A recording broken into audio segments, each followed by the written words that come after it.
The world as you know it has ended. The worlds as you don't know them yet, they're waiting with open arms. This is the Durgans and Dargans podcast.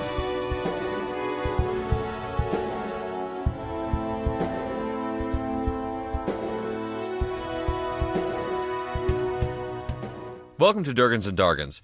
We are a D&D podcast for the whole family, as long as your whole family is into intense, bloody adventures. We take Dungeons and Dragons seriously, but we're not about to teach your 6-year-old any unfortunate vocabulary words. I'm your Dungeon Master, Ben, and joining me today is Charles. I'm Charles. I'm playing Runel's surname, the Human Wizard. Also joining me today is Aaron. Hi, I'm Aaron. I'll be playing Darren Buccaneer, the Minotaur Sorcerer. And joining me again, as always, is Matt. This is Matt, and I'm playing Jet, the Gnome Fighter. Now, a quick recap before we begin. Having found all of the items that you were sent into the junk universe to find, you are now free to return to the Junction and Professor Absentine with your findings, provided he is still alive and remembers who you are after so much time has passed. Remember, in the Wizard's Tower, certain time passed. You're not sure how much.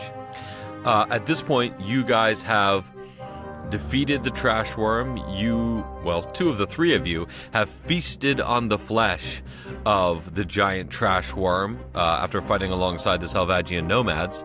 And after having had that eye-opening encounter, you guys wake up from your sleep the next morning. The Salvagian nomads packed up and left during the night. And you guys are free to go wherever you want in this universe or any other. Question, did that count as a long rest? Yes, you are all rested. Darren and Jet. I am no longer halfway to death. Runel was way more than halfway. Good. You guys have to feel like there's real risk here.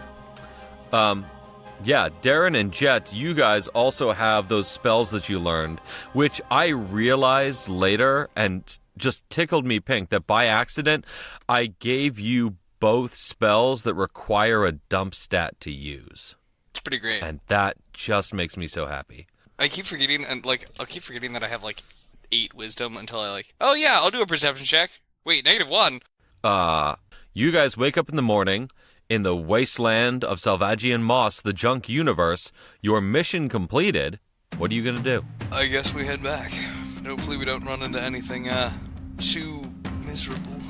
Oh, jeez, that was a night. Oof. Ow. Jet shocks himself again. Where'd that come from? Oh, right, you got Shocking Grasp. I totally forgot about that. You just you just wake up by statically go to rub your face and just yourself awake. It's like when you're kids and one of your siblings has braces and then you put a battery on it. It's like that. It's like Yeah, it's like that, Aaron. Yeah. No, it wasn't me. That was Samuel. Oh shoot! That's where that memory came from. I plead my innocence. It was one of the brothers. It was not me. Okay. Fair enough. And I know that Steven put you up to it, but... It wasn't! Moving right along. Whichever one of you it was, I do want to remind you guys that you have the Boots of Power Walking that you discovered in the Magical Stone of Rain Detection. Rings! So if you guys all don these Rings of Power Walking, you would be able to return to the Junction entrance fairly quickly. I guess behind us is the direction we go, but yeah, so I'm assuming we just go backwards. Just retrace our steps. Let's just not go through that maze again. You guys, I will say that you guys generally went in pretty much the same direction the whole way. You went, for lack of a better reference point, you went northeast pretty much the whole time.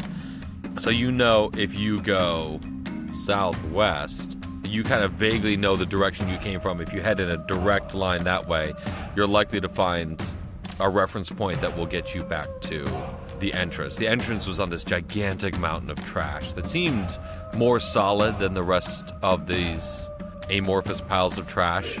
So if you can get to a tall pile of trash, you might be able to see the mountain of trash on which is the entrance. Well, there's no time like the present. Might as well get, moving.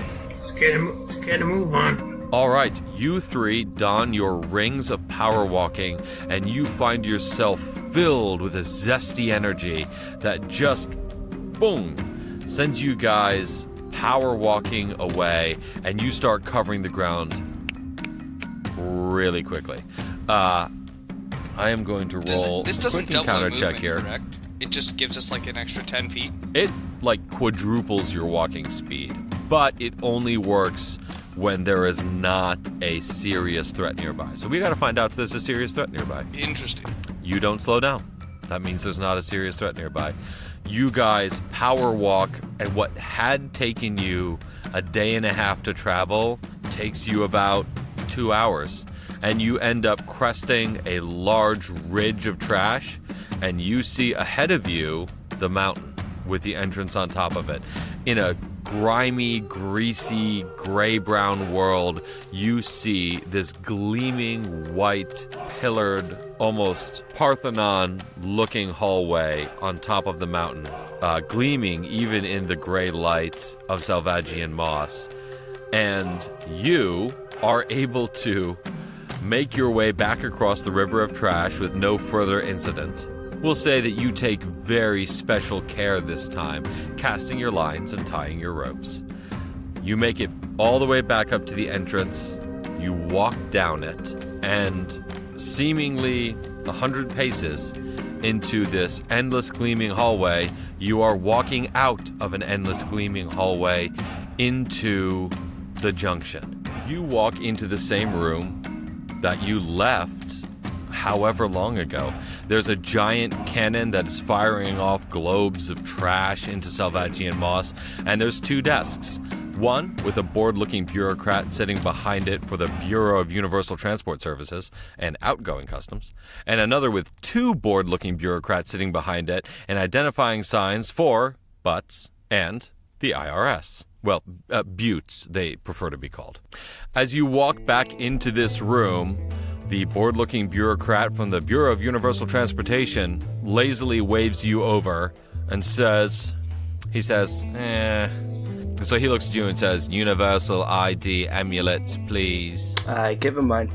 He looks at them, and he looks a little puzzled, and he starts flipping through a book, and he starts flipping back through several pages, and then several dozen pages, and then after about 40, 50 pages, he finds your names and goes, Oh, well, this is annoying.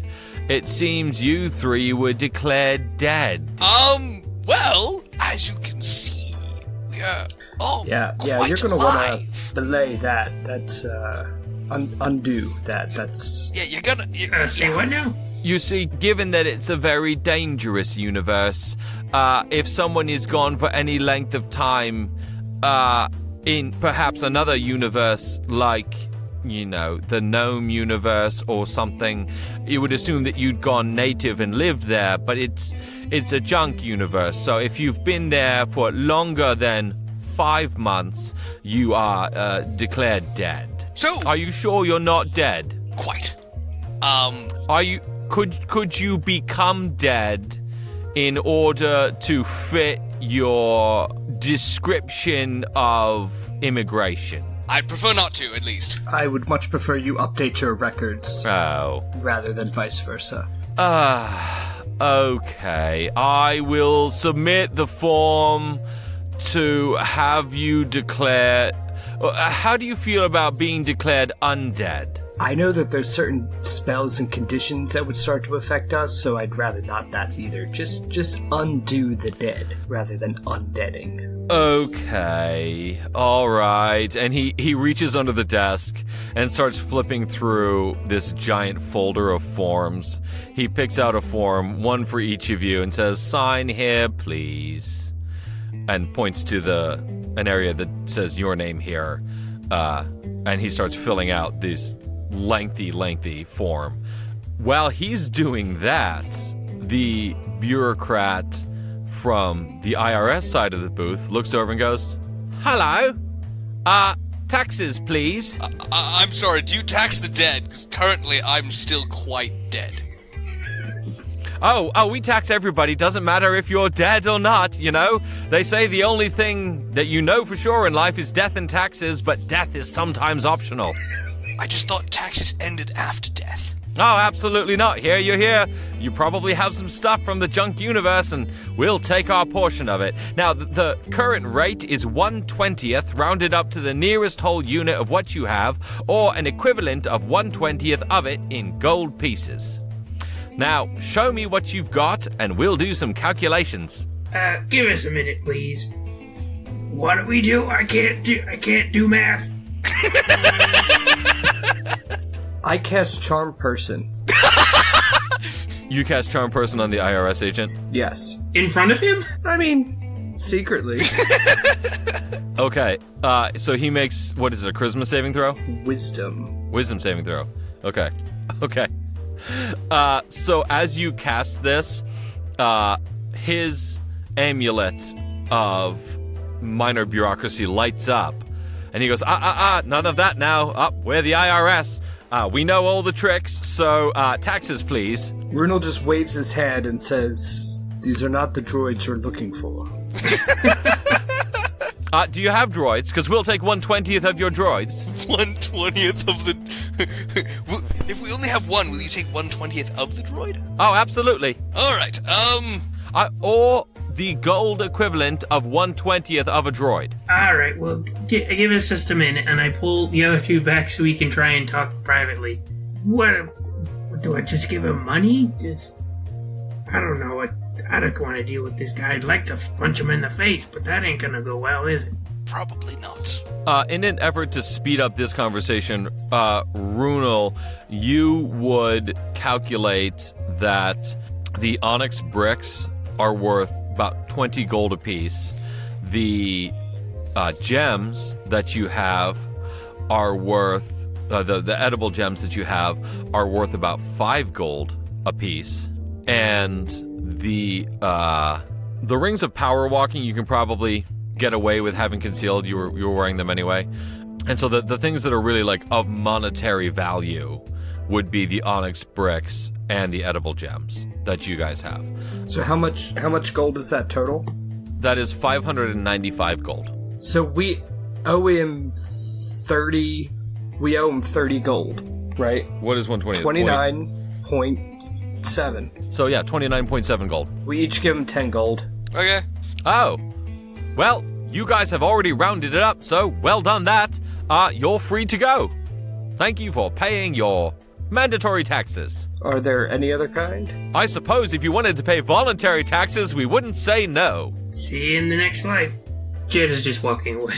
If we were to make voluntary taxes, wouldn't that be a donation and thus tax deductible? We still like to think of it as a tax. Of course you do. It fits our paradigm better. So wait, we've been gone for well over 5 months then. I should have asked, hey, how long were we gone? You can still ask that. Yeah, Butte officer, I'm sorry, Butt officer, how long were we gone? Look, if you're going to be rude, I'm not going to respond. I apologize, Please refer... name the, Butte, right? I got it right the first time? I'm sorry, yes, I second-guessed myself. Butte, yes. Or boot, either way. Just not fun. I apologize. Butte. How long were we gone and presumed deceased? Because you said 5 months till deceased, and then how long after that? You were gone 361 days. 361 days. It says that right here. Okay then. Thank you very much. We'll be on our way. Are you sure you can't kill yourselves real quick just to make this paperwork easier on me? Afraid not. No one's willing to go the extra mile anyway.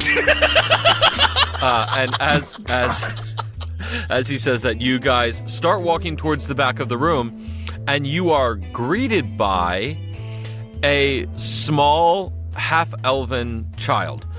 He looks to be about 10 years of age. He has kind of curly dark hair and nut brown skin. And actually, everyone roll a perception check. That's a 6. 17 for Runel. 11.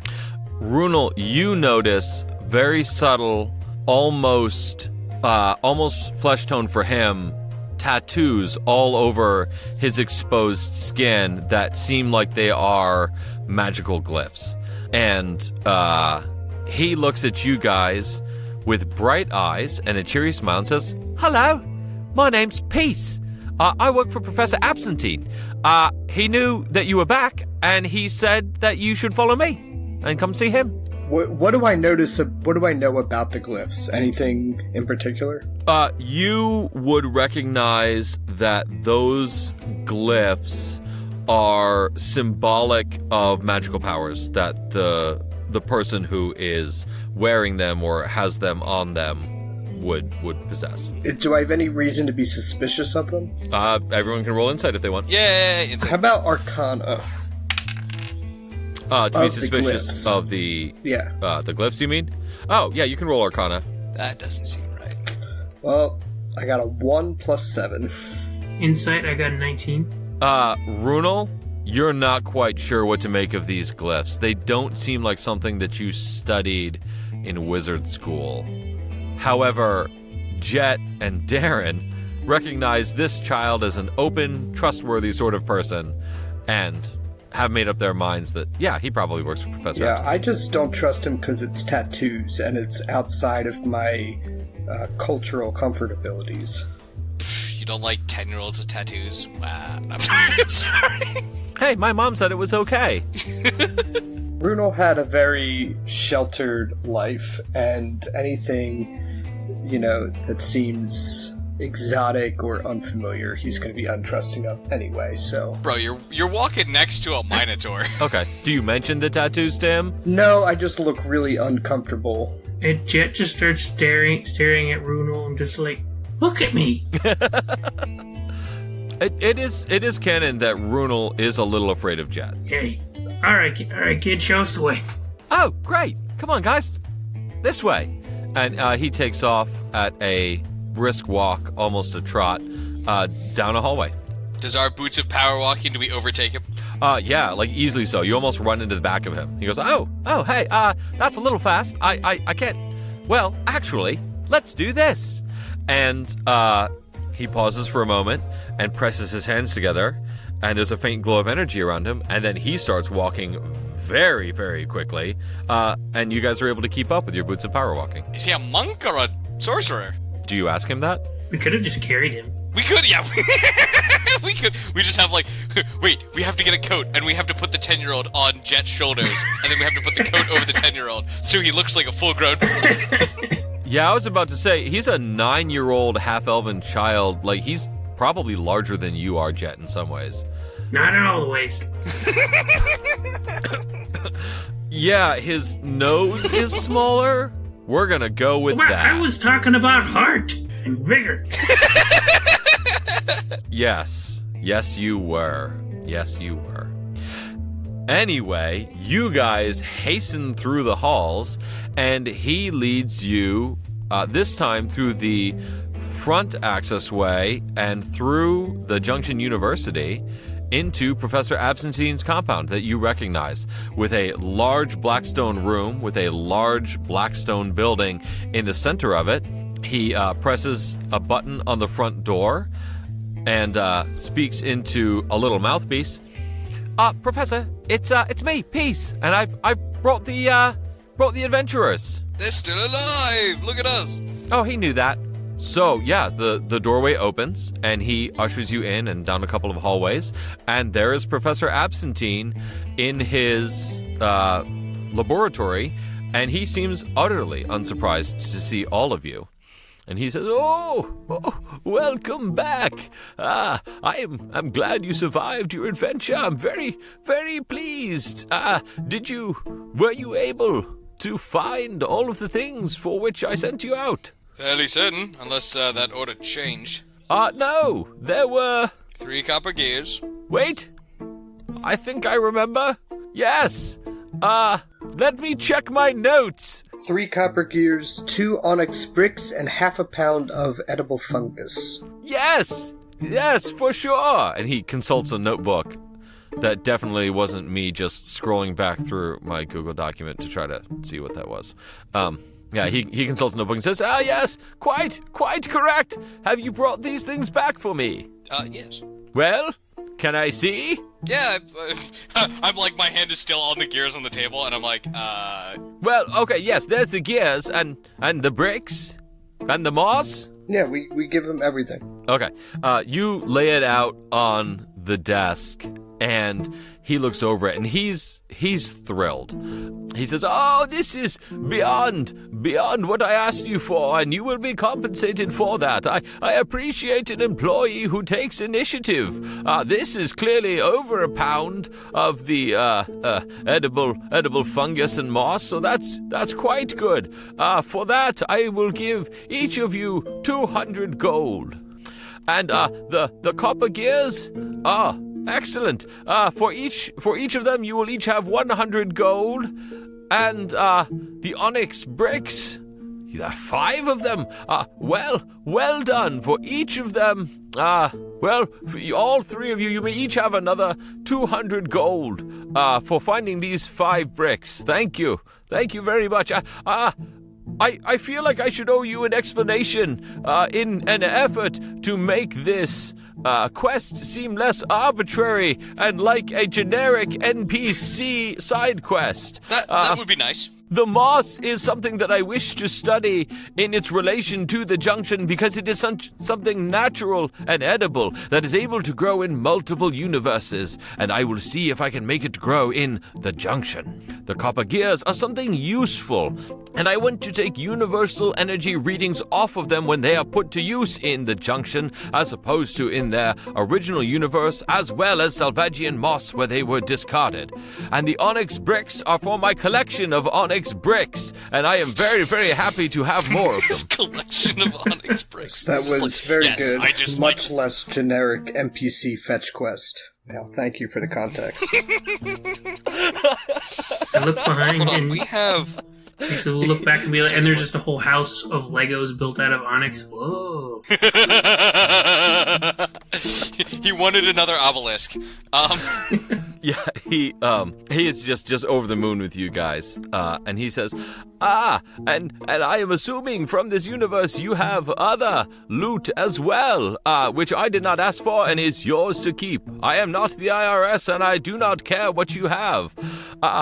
But what I will offer you is the services of this young man, Peace, as a guide. He may take you through to places in the junction where you may sell some of your scavenged goods and turn them into fungible cash money.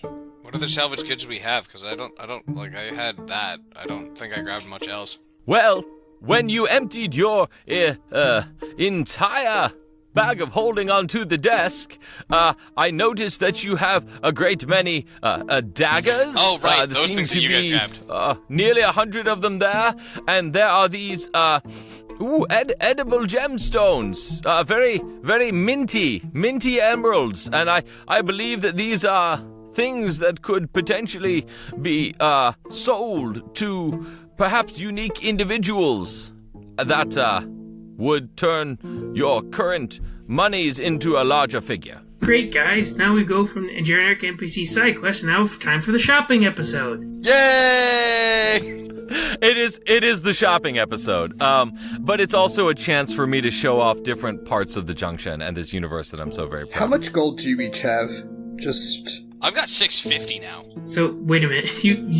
You said like 3 numbers, Ben, but I was like, I'm waiting for the total because I couldn't keep track of any of that. You each got 500 gold. Like 200, 100, 200. So each of you got 500 gold for completing the mission. I'm at 840 now, and I don't know how I have so much more than... I've been tracking it online. I'm fairly certain that Jet only has 500 because he spent every cent he had at the useful doodads and magical gear. Oh, that's true. We all did spend different amounts. Because I bought a bag of tricks. That you have yet to use. Yes, because I keep forgetting that I have it and what it does. Maybe. We should read our character sheets before we record. Because it's always on there, I just keep... Well, that's the thing, though. I'm just doing my part in role-playing. I have an intelligence of 3. I can't keep track of stuff. Yes, if there is a shop or a place where you can buy and sell almost everything in the Junction. Carpal's Tunnel advertises itself that it has a shop for every need, a store for every desire, and a boutique for every idle whim. And if something can't be sold there, Peace can show you around. He used to be what they call a junction rat. I'm assuming that's similar to a street rat. Yes, quite. So, do you guys kind of want to commit to the shopping episode and go with Peace to all around the Junction and sell your goods? Yep. I'm kind of thinking of buying some armor, so yeah. Okay. You want to amass your gold first. So Peace says, I can take you to some places where you can, sell what you've got here. Let me see. You've got some daggers. I know a guy for that. And I have the perfect person for those edible gemstones. And you got this weird, funny smelling meat. Does that do things to your brain? Sadly, yes. Great. I know someone for that one too. Yes, it's sandworm. This is not Dune. That is trashworm. It is legally distinct from sandworms. I apologize. I'm sorry. It is a trash worm. All right. So he takes you and he once again casts haste on himself. And you guys go charging off down the corridors until you end up back in Carpal's Tunnel. And he takes you to a shop that you noticed once before called Florist's Bakery. And he raps on the wall outside of the service window and says, "Hey, florist, I have some friends here, and they are looking to sell some edible gemstones. I know you use those sometimes, so you want to buy some?" And an old, very, very old wood elf pokes her head out of the service window, and you know, as an elf to look old, you've got to be really old. There's no telling how old she is. And she says, edible gemstones? I think we might be able to work out something. Let's see. What kind have you got? I don't know. I haven't tasted them. Gentlemen, please inform Madame Bakery what we have edible gemstone-wise. Jet, you know that they taste like peppermint because you ate one. That's right. I should know that. You eat so many rocks, after a while they start to blend together. It's like Jet is just reaching his hand into the bag of holding, just like, let's see. It's like that, in cartoons when things just like, you start reaching to a bag, but then just random junk starts throwing out. It's like, nope, not that, nope, not that, Well, nope, not there's that. knives, there's ladders, you have a lot of stuff in there right now. We had 15-foot ladders? Something like that, yeah. Stuff is just clattering on the floor. It's like, found it. Whatever it was that we got. She looks at them and picks one up and gives it a little sniff and goes, that's very good. These are very high quality peppermint emeralds. And I think I would be inclined to give you 1 gold apiece for these. Take it. You have 99 of them still? Yeah. She looks at you kind of expectantly. Well, I have no hold of these things. I believe it's up to Chet and... Well, hold on. Could you do 2 gold apiece? Make a persuasion check with advantage. 15. She says, yeah, I could do 2 gold apiece. You guys get the vibe that you could have haggled for a lot more than that, but you lowballed, and she was okay with that. So she says, yeah, come inside, and we'll make the trade. She opens a kind of like a side door to her bakery, and inside you see 4 different multicolored sun lamps in very earthy, woody tones, like leaf green and things like that. Runel, you see a bunch of runes carved in her oven that are transmutation runes. And she beckons you in and goes into a back room for a bit and then brings out a purse of money and says, yes, here, for 99 total, and they all seem to be in good condition, we'll do, let's see here. 188. 190? 98. 198. 198. Yeah, you almost cheated yourself again. Yes, we will do 198 gold, which you three are free to split into 66 apiece. I knew that. Ben, the dungeon master, the English major, he knew that. Yeah. 100%. She counts that out and looks a little fondly at Peace and tousles his hair and says, "These ones seem all right, Peace. I know some of your friends I have my doubts about, but these ones, you could do worse." I appreciate that. She smiles at you with like age and wisdom, but also with like a little bit of an impish tease. You get the sense that she has a sense of humor. She also says, given that you are here and you seem willing to do some buying and selling and wheeling and dealing, for Friends of Peace, I have a special deal I'm offering. I have a new telepathy chip cookie. Beg pardon? Well, it's a cookie that if you and up to 4 total people each eat a piece of this cookie, you can communicate telepathically for up to 12 hours. The engineer part of my brain is running rampant, while the Darren Buccaneer part of my brain is like, Cookie. how does that work? Cookie? How much for the cookie? Well, I only have the one of them, but I could let it go for 10 gold. That Sold. seems way underpriced. Yeah, no, I was expecting like 300. I feel a little bad, given that I spent less than 200 gold on the gemstones. So that's definitely the discounted price. It's also a new item. I may not have worked out all the kinks. So there's no guarantee of it working? It will work. I can't guarantee, without more extensive testing, what the side effects will be based off your individual digestions. We'll just save that for now. When did you bake this? I'm looking for an expiration date. If you keep it in this little box here, and she hands you a little wooden box, she says, it will keep for about a week. Okay. And Peace smiles up at her and goes, can I have a cookie for the road?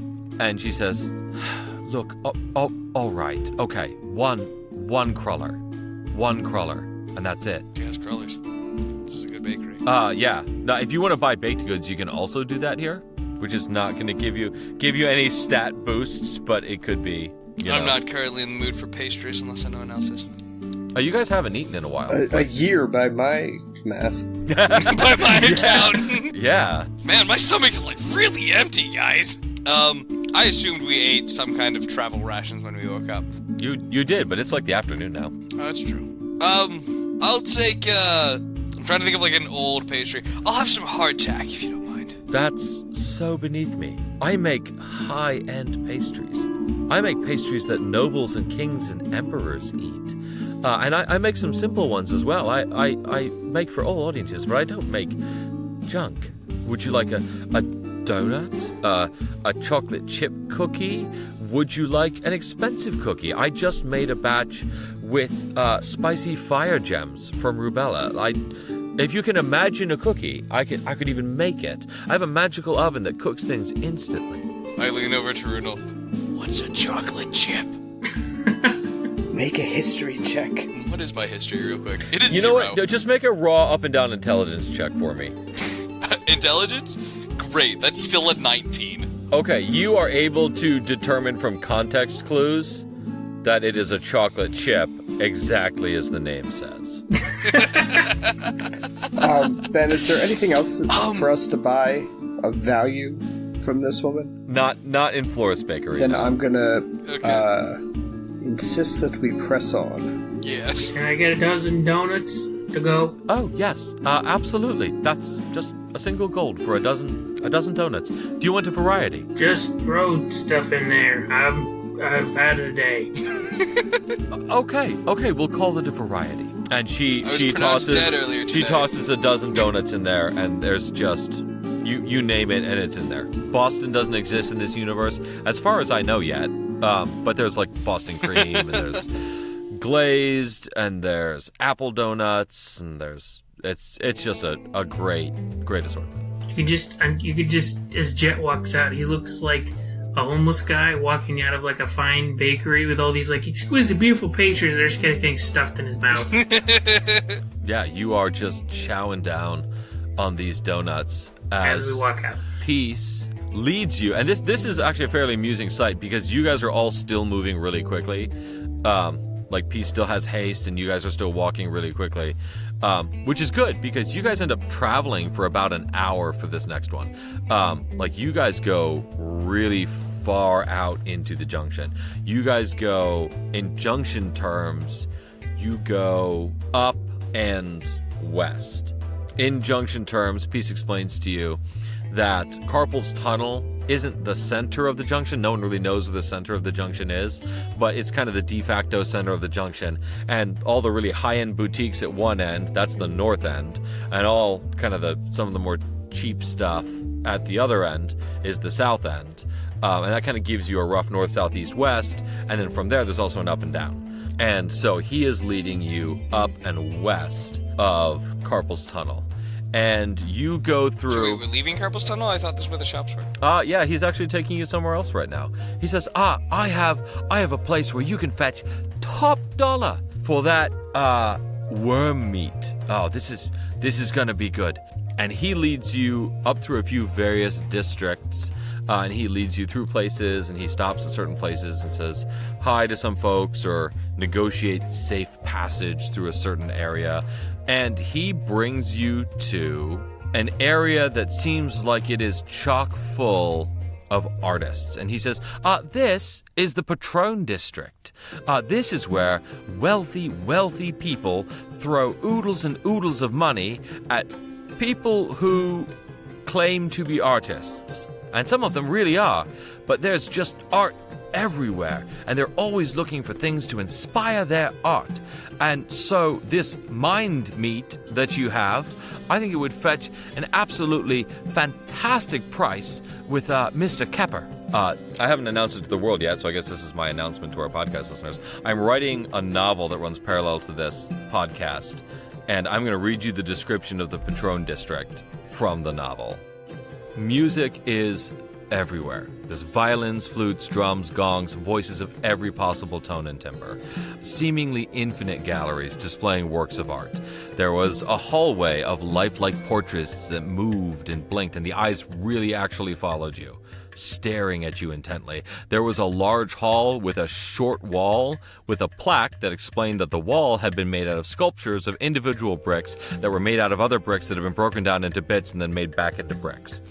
There was a room with a battle scene of a goblin war camp being attacked by a kobold raiding party made entirely out of bushes cut into the shapes of goblins and kobolds. And Peace says, the artists, they're a weird sort. They are, well, the rumor is that they eat mostly mushrooms, and they drink mostly things like hot chocolate and absinthe. I'm sorry! Oh boy! So that's why I think that Mr. Kepper is going to be very excited about the worm meat that makes your mind funny. I'm saying yes, let's go. Let's meet this Mr. Kepper. But on the way as we go there, as we're walking through this district, is my hat getting eyed? Is my dashing hat getting eyed by many an artiste? Yes. As you walk by a particular artist who seems to be just painting in the middle of the street, he looks at you and says, yeah, with your hat and your horns, I must paint you right now. And he starts furiously painting over whatever he was painting to put down something on canvas that is you. You can't see what he's working on right now. Yeah, what do you do? How do you interact with that? I appreciate the, intensity, but I must be going now. I might return, but I would say if you would like my likeness in your painting, it will require a fee. I will give you, 10% of all proceeds from the sale of the painting. 35. Done. I shall return. I must do something first, and then I shall return. No, you must stand still for another 2 minutes. Go on ahead without me, gents. I'll be here real quick. I will follow Brunel's hat. All right, now stand there and look slightly to the side and give me the big cow eyes. Jet will hang back and then just start make faces at Darren to try and get him to break. Runel, do you want to carry on by yourself? Not particularly, but... Okay, Peace is like, well, we're in no rush. Yeah, go ahead. Get your portrait taken. And, okay, so I'm going to roll a straight up and down luck check to see how good this painting actually is. Oh, boy. Ooh, that's a 19. It takes a little longer than that. It takes about 5 minutes. You look over, and there is this beautiful oil painting of Darren. And you have never seen yourself look so compelling, right? Your fur gleams. Your horns seem sharper than they are in real life. Your dashing hat looks exceptionally dashing. He says, oh, this is perfect.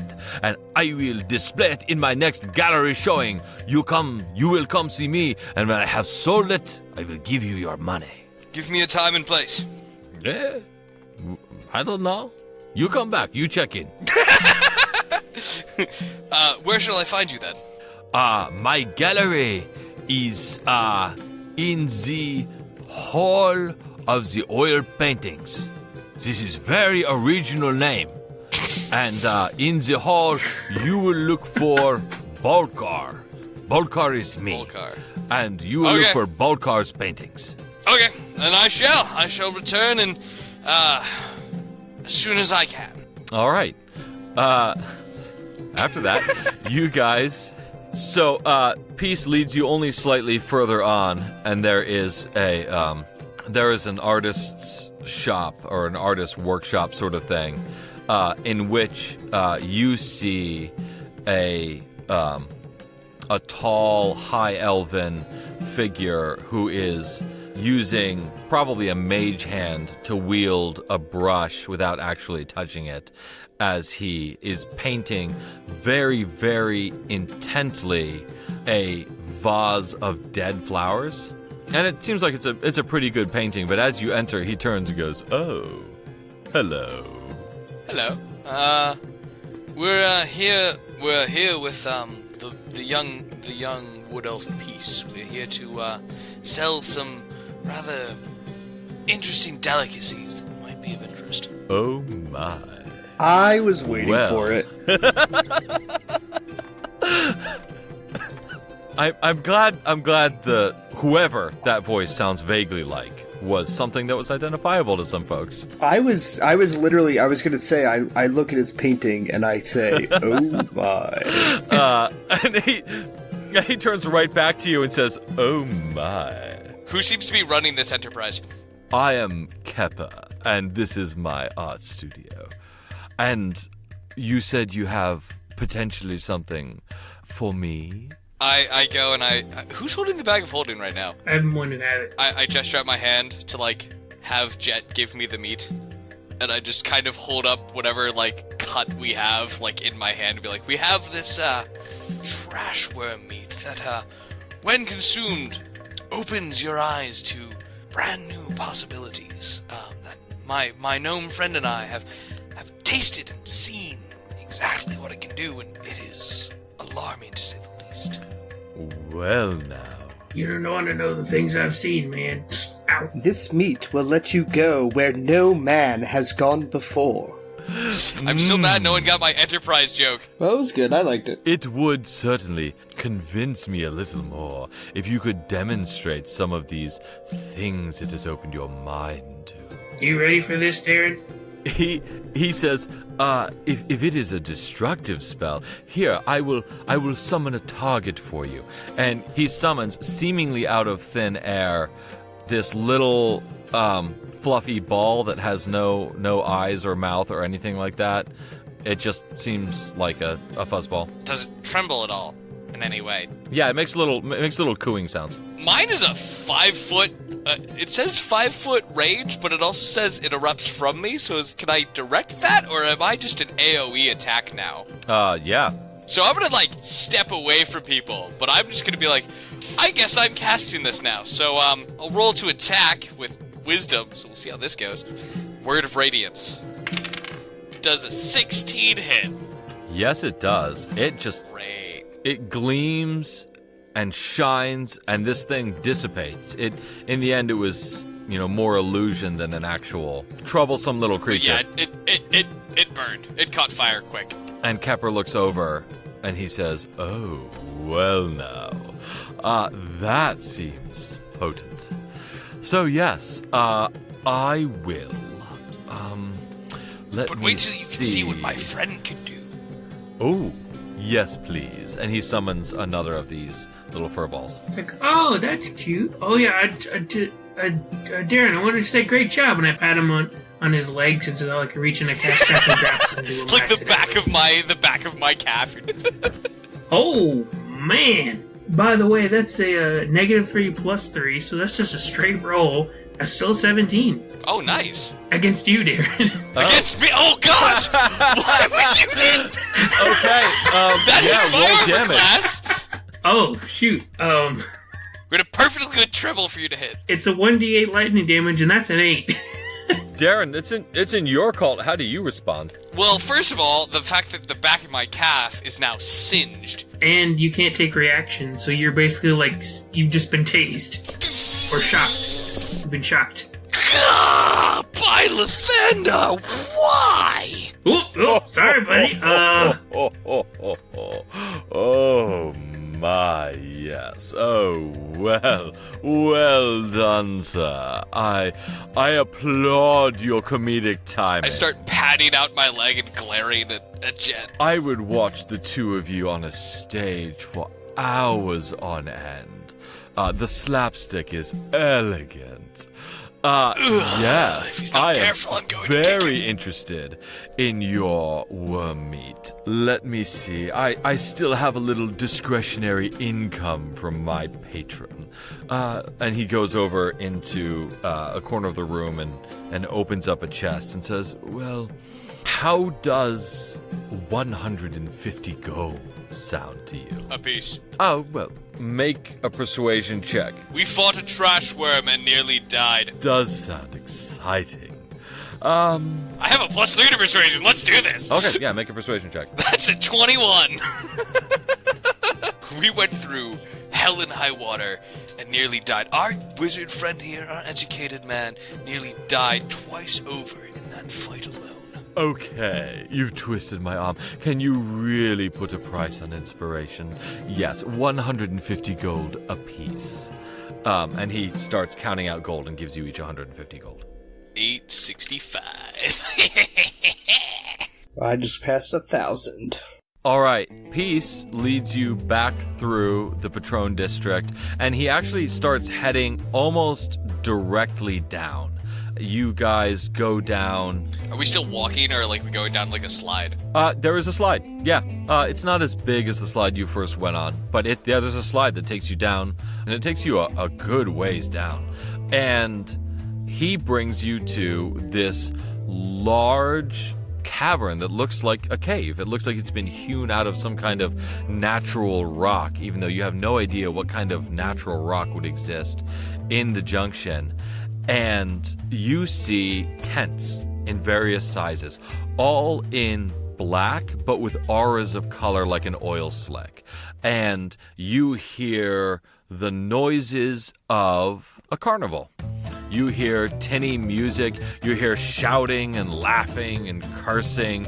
You see various fires and fireworks shooting in all sorts of different directions, and Peace leads you directly into this carnival. You walk by, and there's an audition going on where there's a talking bear who's talking to a man behind a desk, and he goes, "Well, I can talk." And the guy behind the desk says, "Look, man, talking bears are like just a dime a dozen. This is the Junction, man. You want a talking chair? maybe that would be a thing. But talking bears, we have so many talking. Look, can you sing? Well, I can sing pretty well. Well, maybe we'll give you lessons. Look, we have a choir of singing animals, and we need a pretty good bass singer ever since the elephant quit. So if you want to be part of like the all-animal rendition of Sullivan Gilbert's classic old-fashioned Lieutenant General, okay, we'll give you a trial run, and then we'll see how it goes. Like if you do well enough, yeah, maybe we'll bring you on board. And he walks past this scene and others like it.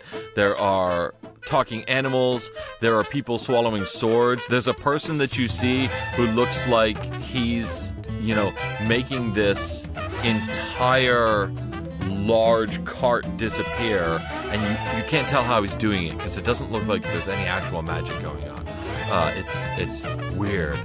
And he takes you through about half of this carnival to a station where there is a man throwing daggers at a target. And he is just clustering them around the bullseye.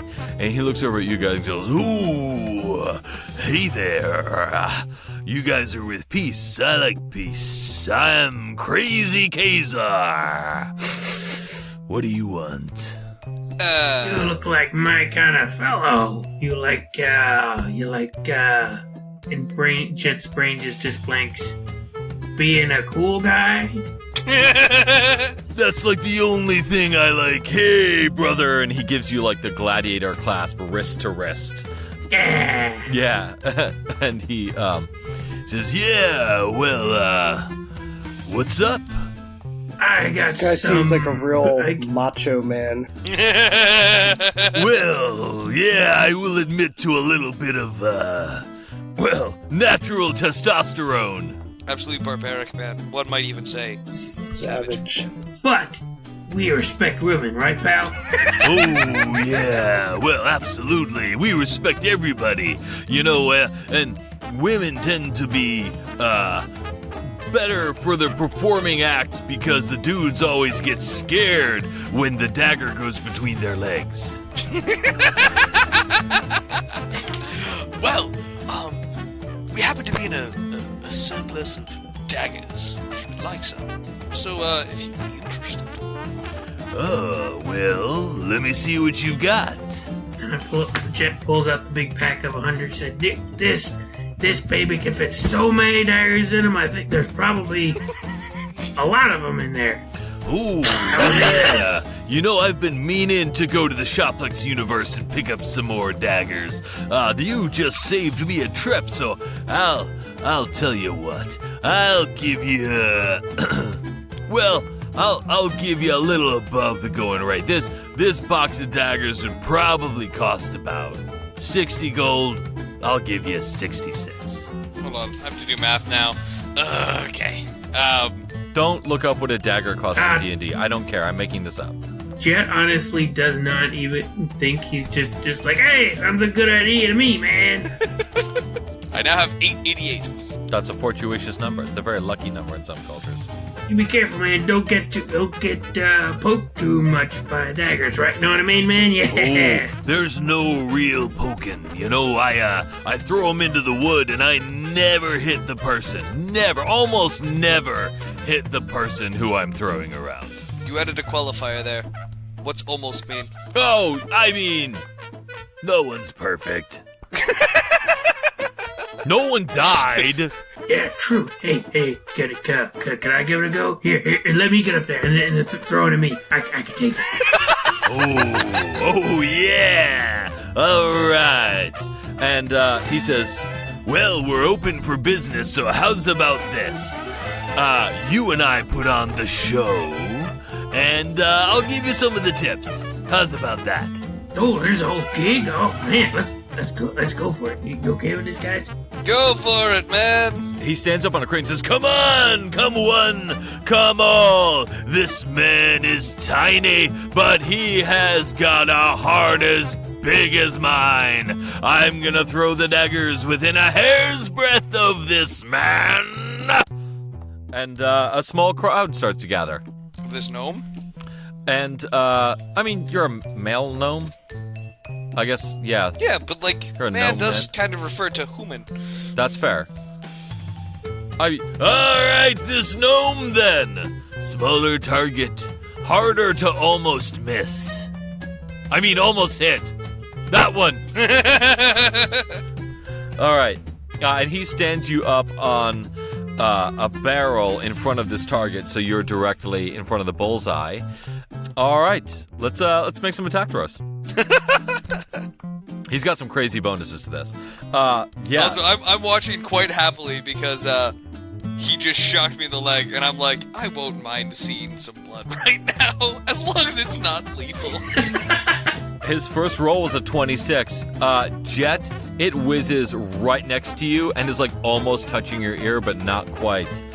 Which the better he rolls, the less likely he is to hit. I'm gonna say you make. Oh, what would this be? I would say I will let you make a Constitution or a Wisdom saving throw to see if you flinch, with advantage, because like you signed up for this. This is your tough guy act. Okay. He's like, oh, he's so in the zone.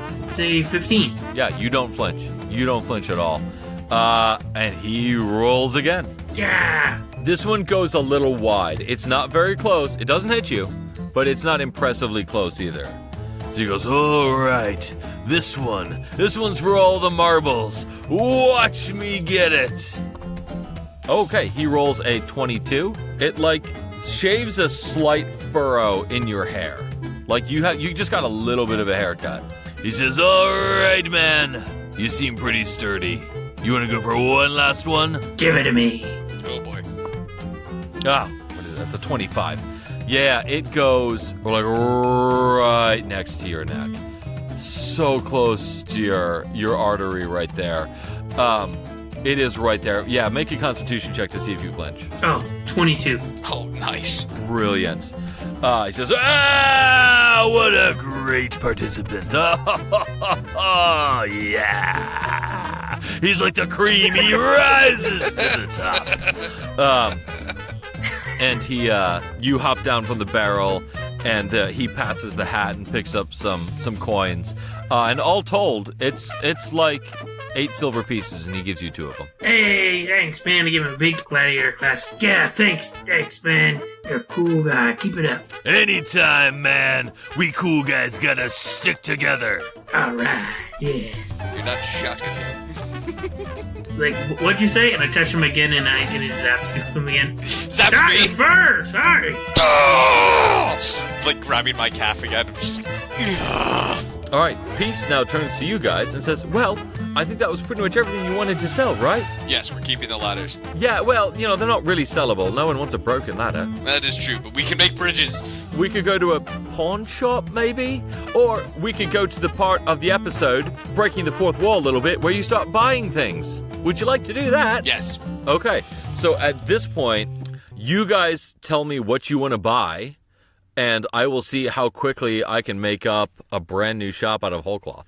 You do know that Useful Doodads and Magical Gear proprietor Philip A. Satchel is a shop that you've been at before, which had some magical doodads. I guess we'll go to that magic item place and see what I can find. Anyone else have any objections? Sounds good to me. We'll head back to Carpel's Tunnel then, and yeah, we'll go from shop to shop. Peace guides you back to Carpel's Tunnel. It takes you a while. It's like evening now. You guys are getting pretty hungry. He says, "Hey, why don't we stop and have a bite to eat somewhere? Where do you wanna eat? What strikes your fancy? What food do you like?" I wouldn't mind a steak. Okay, there's Carl's Steaks. Do they have vegetarian options? Not at Carl's Steaks. But next to it is Leonard's Leaves, and they've got a great salad. Sounds good to me, unless anyone else has any objections. Anybody want a donut? I'll take a donut. Do you have any left? Did you eat them all on the way to the artisan? There's like half one left. It's like, here you go, buddy. I saved a bit for you. Dang. All right, you guys get to Carpel's Tunnel, and there's multiple food court areas, and he takes you to a little bistro called Carl's Steaks, and he sits you down, and Carl comes over and says, "Hello, I'm Carl. I'm assuming you want a steak since you're here. How would you like that cooked? Your options are rare, medium rare, and raw. I'll go with the rare sirloin. Excellent. All right, and for you, sir. He looks at Jet. Hold on a second. Darren, are you sure? I feel like I got something from that worm meat stuff that made me think a bit more, but, like, aren't you a cow? As I've said before, I have no relation to bovine. Okay. Yeah, Carl doesn't even bat an eye at a Minotaur ordering a cow requesting a steak. He didn't specify it was a beefsteak. He just said it was a steak. And I asked for a sirloin, so I asked for a sirloin of any creature. All right, then. Whichever one looks the most red. An excellent choice. He brings out, a short while later. These steaks did not spend much time on the grill. He brings out a short while later a bright red haunch of meat for you, Jet, and goes, that'll be 5 gold. Seems expensive, but this is a bit of red dragon. Oh! Very, very pricey, but this is a little bit of the ribeye cut of red dragon, and your sirloin, sir, comes from a mammoth, and it is this huge cut of meat. He says, well, I think mammoth is, my personal favorite, and that'll be 2 gold. All right, happily paid. As I hand the gold to him, I just look at Bruno and said, "Didn't people fight these things at home? Jeez." That was an illusion, but still, yes. Runel, you pop over to Leonard's Leaves, and you see it's kind of like Chipotle style. You get to pick what's on your salad sort of thing. And there's a very chipper-looking young lady saying, "Hello, hi, would you like a salad?" I would. "What would you like on your salad? We have almost anything you could wish for on a salad that's made from plants." I will have, I guess, a spinach and kale base with some quinoa and jicama and raspberry vinaigrette dressing. Absolutely. Would you like some plant-based cheese? She uses air quotes. Product with that. Peas? Cheese, but not from milk. Oh, I'm not vegan. I'm just vegetarian. I can have the real stuff. You eat something that comes from animals? Oh, shame on you. As we alienate a whole section of our audience. Look, I'm not saying you need to make fun of her. Yeah, she's just a very, very fervent vegan. They exist in every universe. Yeah. Who are they? They'll let you know. Anyway, she makes you your salad and says, "Oh, that'll be 1 silver piece." I pay it. All right, you take it, and it's funny.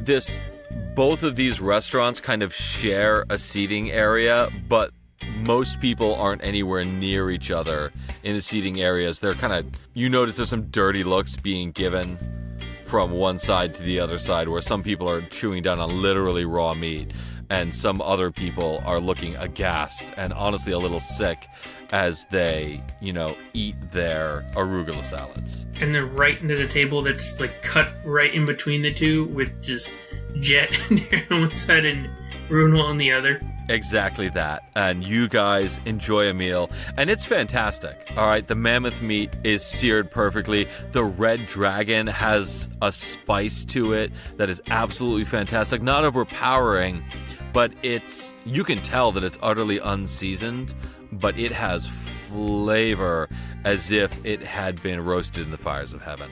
And Runel, it's a very nice salad. It's exactly what you asked for. And the raspberry vinaigrette, you can tell, is made from some very, very fine fresh raspberries. Wonderful. You guys all feel a little better. Did I actually consume, this huge mammoth steak? Make a constitution check.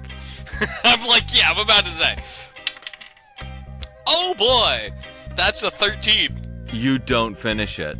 It wounds your pride. You get to the last 2 ounces of this 30-ounce cut of steak, and you are unable to finish the last 2 ounces. Oh man. Jet, you only had a 16-ounce steak. You finished that easily. But yeah, Darren can't quite finish. Can I get a box? Yet he was eating a part somewhat cooked meal, and Jet was just eating, literally just came off the bone. Yeah. Which I would say doesn't seem safe, but he's eaten worse. Yeah, no, beef tartare is a thing. Dragon tartare, I guess. This is dragon tartare. Which, no one's batting an eye at the fact that dragons are people, sentient people.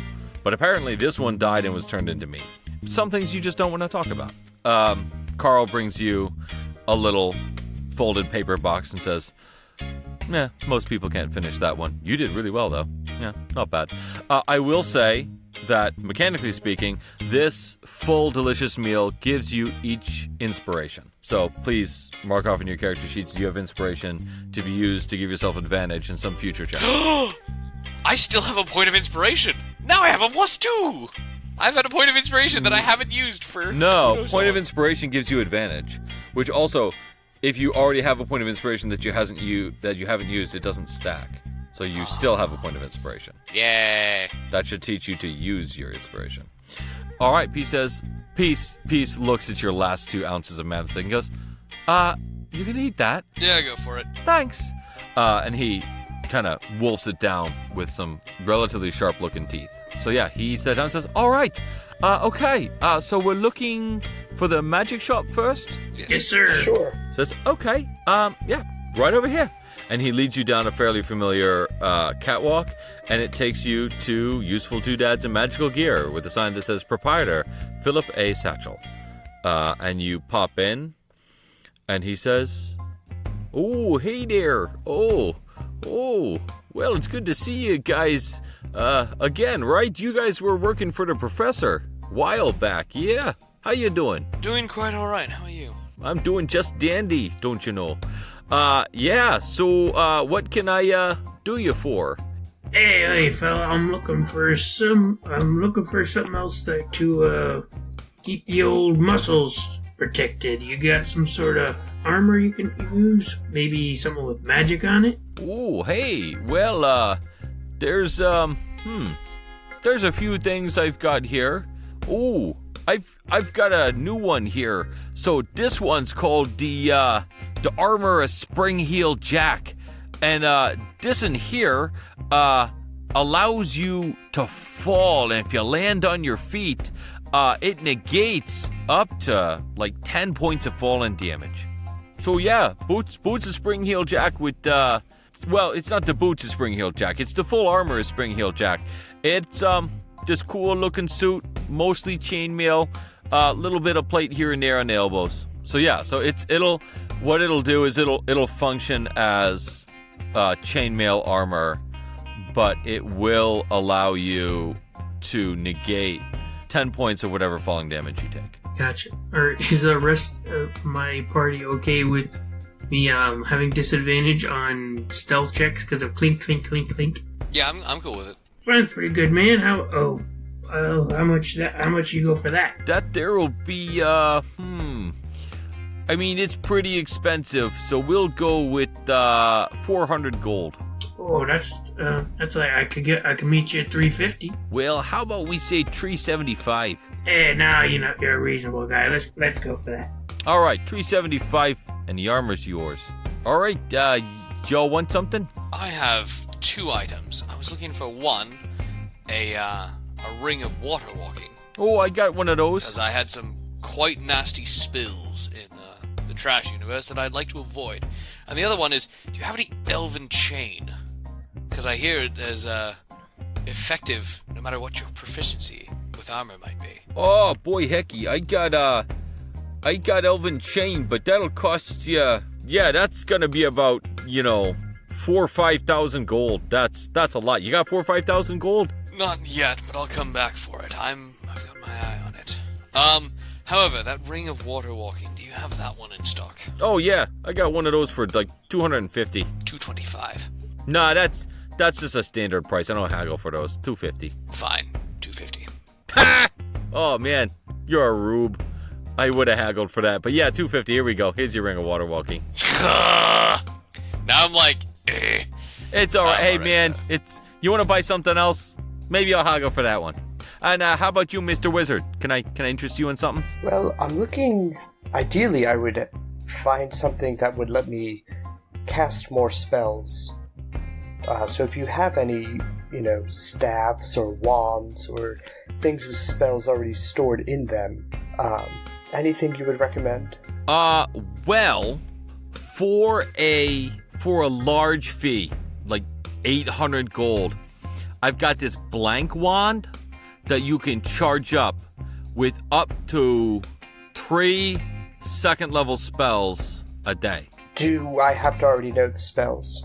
Yeah, you gotta put the spells in there. You can take an unused spell slot for the day, up to second level, first to second level, and you can store it in the wand for the next day. So if you don't use all your spell slots that day, you can take some spell. You can cast a spell in the thing. You gotta choose the spells. It's not just a free spell slot. You can put the spells in the wand, and 3 spells the next day you can just cast. This guy's getting more and more New York every minute. Yeah, I bit. Catch that. Oh boy, Yeki. Oh yeah. So you can just kind of take that there wand there, and at the end of every day, you can you can just put up the 3 second level spells in here. How's that sound? He immigrated from Canada to New York. I like it. Could you do it for 700? Ooh, all right. You like the haggle there. Look, This one's big. 875. Didn't you just say 800 a second ago? I guess I did. Yeah, 775. Zeal. All right. Okay. There you go.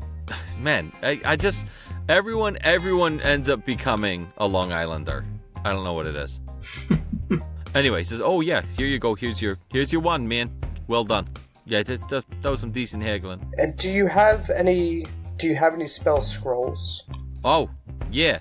Just market price for those. So I know it cost me 50 to copy it into my book. Do I have to pay for the scroll itself too? Yeah. It's like 10 gold for the spell. Alright. Do you have counterspell, perchance? Now that's a popular one. That's gonna run you like 25 gold. How about 20? 24. 22. 23 and a silver. You went the wrong way. Oh, no, you didn't. I went the wrong way. 23 and a silver? Oh, yeah, 23 and a silver. Okay. Guys, I'm so sorry there. I'm just having an existential crisis. I was cursed by just a rogue wizard. My brother, who apparently I ate in the womb or something like that. He comes out sometimes. So sorry if my voice keeps changing around. We're both pretty good hagglers though. So 23 and a silver. That work? Sold. All right, there you go. We'll do counterspell. How much gold does each of you have left? I have 600 gold. About 400. I have 219 left. Okay. There could be other shops too. I mean, this is one of the most useful ones, but... Do you have the Dagger of Venom? You can use an action to coat the black blade. An action? Wait, yeah. You can use an action to cause poison to coat the blade. The poison remains for 1 minute or until an attack using this weapon hits a creature. So I have to use one action prior to swinging it to use it.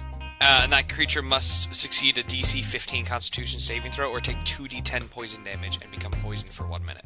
Oh, yeah. We got a special on those. Those are 350. Wait, 350? Oh, I almost have enough for 2. I will stick with 1 for now. Thank you. Why would you want 2? Double the poison. You can't. And I can throw one of them. You can't. Okay, this was a lengthy discussion in one of the early podcasts that got me really exposed to D&D. You cannot be double poisoned.